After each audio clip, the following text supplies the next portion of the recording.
파트 5 맨발의 또 다른 의미 01 맨발과 경영 이야기 ESG 경영으로 가는 길. 저는 어렸을 때 후진국에 살다가 지금은 선진국에 살게 되었습니다. 제가 대한민국 땅에서 사는 것은 변함이 없는데 우리나라는 상당히 많은 발전을 이루었습니다. 그때보다 지금이 훨씬 잘 먹고 잘 살기는 하는데 삶 그 자체가 더 좋아졌는지에 대해서는 분명하게 말하기가 어렵습니다. 지금의 대한민국은 제가 10대 때보다 1인당 명목 국민 총소득이 무려 10배나 많아졌습니다. 1988년 1인당 명목 국민 총소득이 340만 원이었는데 2017년도는 3,364만 원입니다. 그런데 자살률도 10배나 많아졌습니다. 제가 많이 치료하는 척추측만증도 10배 더 많아졌습니다.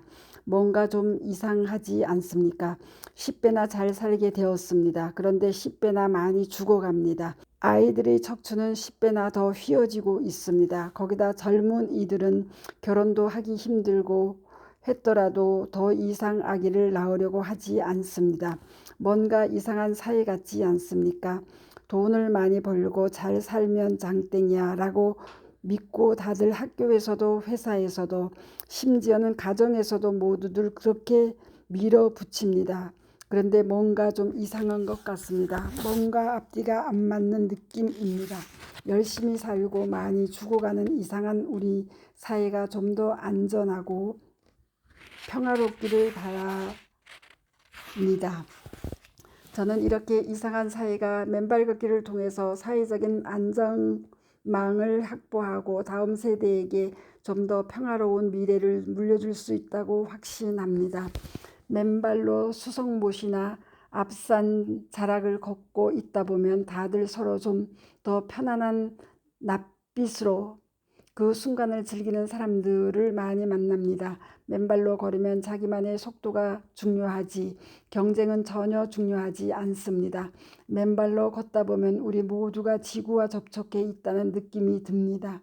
저쪽에서 걷는 사람과도 접촉해 있고 나무와도 접촉해 있고 풀과도 접촉해 있습니다. 심지어는 쫄랑대며 걸어가는 강아지와도 연결되어 있습니다. 강아지, 풀, 나무, 사람 모두가 나와 연결되어 있다는 느낌을 받습니다. 요즘 기업의 미래 전략에서 피할 수 없는 화두가 환경과 사회, 지배 구조입니다. 내가 따로 있고 남이 따로 있는 상태에서의 환경과 사회를 위하는 것도 필요하고 좋은 일이지만 온전한 자비는 아닙니다. 왜냐하면 남이 나와 구별되어 있는 분별심에서 나온 일이기 때문입니다. 개체적으로는 분명히 다르지만 높이 떠오른 시선에서 지구인으로서 서로를 바라보면 우리 자신과 환경, 사회는 여럿으로 나눠진 게 아님을 알게 됩니다. 그래서 마치 무거운 물건을 들 때 나의 오른손이 왼손을 돕는 것처럼 서로를 돕게 됩니다. 불교에서는 이것을 동체대비심이라고 합니다. 한 몸이 되어 발휘하는 자비심이라는 말입니다. CEO의 시선이 이렇듯 높아지면 기업의 품격도 함께 높아집니다. 그러니 반드시 여러분 직장의 CEO에게도 맨발 걷기를 권하셔야 합니다. 요즘 경북도청에서는 도지사가 직접 맨발 걷기 전도사가 되어 직원들이나 외부에서 방문한 기빈들과도 함께 도청에 마련한 맨발 걷기 코스를 같이 걷기도 한다고 합니다. 무척 반가운 소식입니다. ESG는 기업의 의무가 아니라 의식이 진보한 조직이 살아가는 방식입니다. 이제 기업이 경쟁에서 살아남는 것을 지상과제로 삼아서는 생존이 어렵습니다. 규모에 관계없이 기업은 동체대비심을 발휘하여 전 지구적으로 영향력을 확장해야 합니다. 단지 많은 해외 지사를 가지고 더 많은 현지 판매처를 늘리는 것만이 기업의 확장이 아닙니다. 기업이 살아가는 것이 자신의 역량으로만 이루어지는 것이 아님을 깨닫는 것은 맨발로 지구와 만나는 사람들이 자신의 몸이 이웃과 환경, 우주와 연결되어 있음을 깨닫는 것과 닮아 있습니다. 저와 같이 맨발 걷기를 시작한 지 몇 달 되지 않은 후배가 있습니다. 그 후배와 친한 지인들이 몇 분 모여서 일요일 아침 앞산 공원을 맨발로 걸으면서 지구별 소풍을 만끽하던 중이었습니다.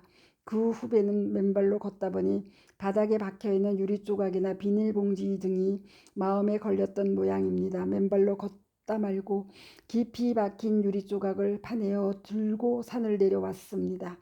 저도 맨발로 산에 올라갈 때 종종 작은 봉지를 가지고 가곤 합니다.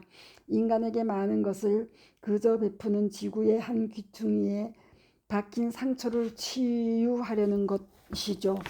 그래봐야 지구가 인간에게 주는 것에 비하면 아무것도 아니지만요. 맨발로 지구와 내가 연결되어 있음을 피부로 느낀다면 ESG 경영은 더 이상법으로 정해져 지켜야만 하는 의무가 아닙니다. 맨발로 살아가는 사람들의 자연스러운 삶의 형태이기도 합니다. 맨발로 하는 자기 경영. 맨발로 지구와 만나고 세계와 연결되는 이 느낌을 바탕으로 우리 사회에서 갈수록 부족해지는 신뢰 자본도 확충할 수 있다고 봅니다.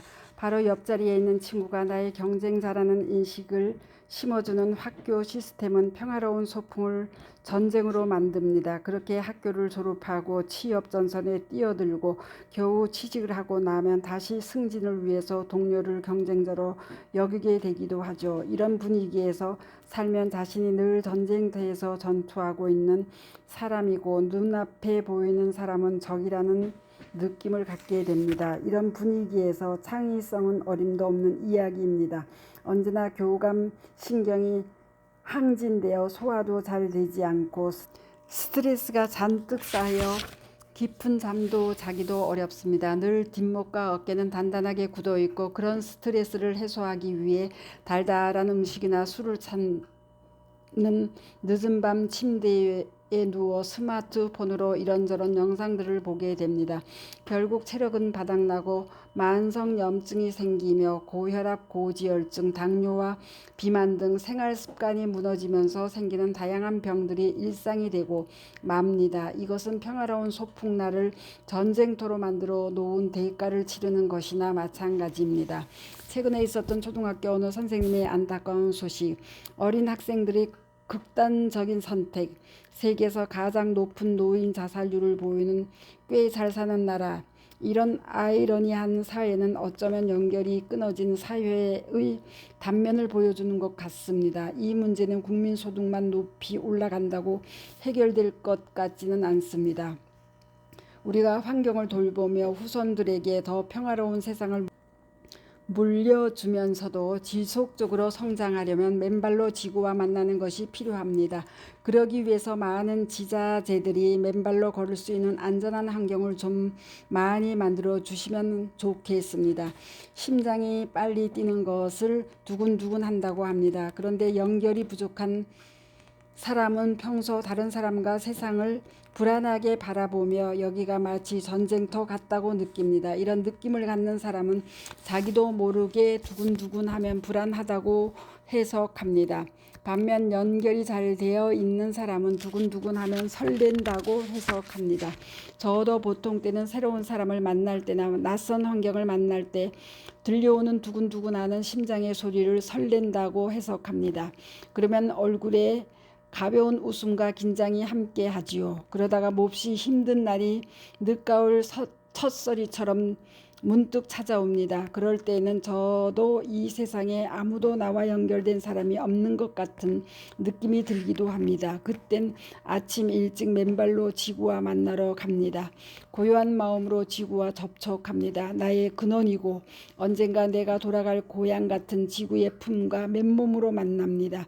발로 전해져 오는 지구의 속삭임을 듣곤 합니다. 어쩌면 이 시간은 나의 내면과 만나는 때인지도 모릅니다. 언제나 지금 살고 있는 이 지구별에 마침 소풍 온 느낌이 든다면 얼마나 좋을까요? 늘 그럴 수는 없더라도 좀 더 자주 그런 느낌으로 살아갈 수 있다면 그것도 참 좋은 일이 아닐까요? 인생의 후반전을 뛰고 있는 사람들도 두근두근 할 때마다 불안이 아니라 설레는 느낌을 가지고 오늘 하루도 소풍날처럼 지내면 어떨까요? 인생의 후반전을 뛰고 있는 사람들이 맨발로 걷다가 냇물에 모였습니다. 여기는 지구별이라는 표시로 함께 사진을 찍어 보았습니다. 이러고 놀면 정말 여기는 전쟁터가 아니라 놀이터라는 느낌이 들죠. 맨발로 지구와 접촉하시고 두근두근 설레는 지구별 여행을 해보시기를 추천합니다. 감사합니다. 스토리 양입니다.